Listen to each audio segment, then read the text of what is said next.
naalala ko kasi may mga nag-aakol ng mga pelikula sa MTRCB. Kasi noon yung base din sa title pa lang, di ba? Poster lang, pinapa MTRCB. Alam ko meron. Meron. Kasi nung wala nakapaskil. Pag si CP wala, kapag UP wala, may mga territories na may sarili silang regulation at exempted sila. Kaya maganda rin yung Kasi nakapaskil doon mismo, hanggang sa city yung Wala akong alam sa QC nila. Kita ko.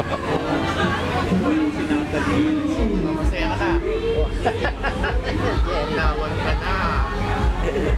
Tanong ka pa ba? Wala na.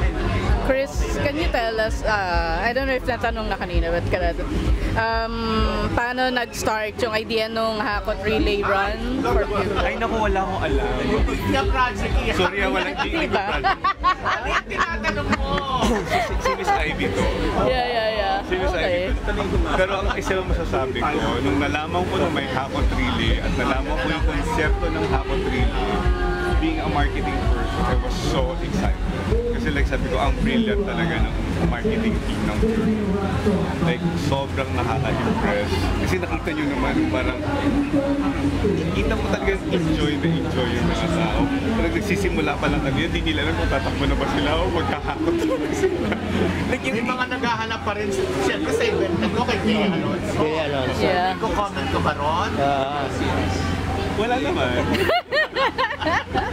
Did you cross your mind na since artista si Bea na i-cast si Bea sa isa ng sini pangalo? Ay, very very particular kami doon. Kasi syempre, conflict of interest doon.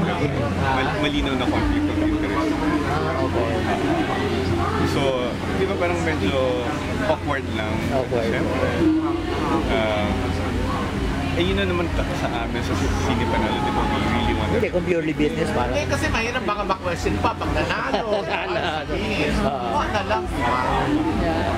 Chris, ito lang, last. Before, na-offer sa kanya, No idea. Wala pa namang pelikula na. Wala pa namang pelikula na nabago yun. Kasi puro very indie mga pelikula namin. Yung feeling ko bagay sa kanya, yung nagmamanicure siya tapos naging assassin siya bigla eh.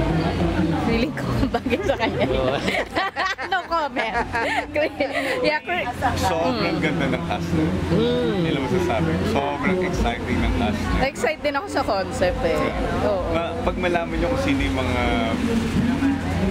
Huwag mo nang sabihin. Off the record, Ay, sige.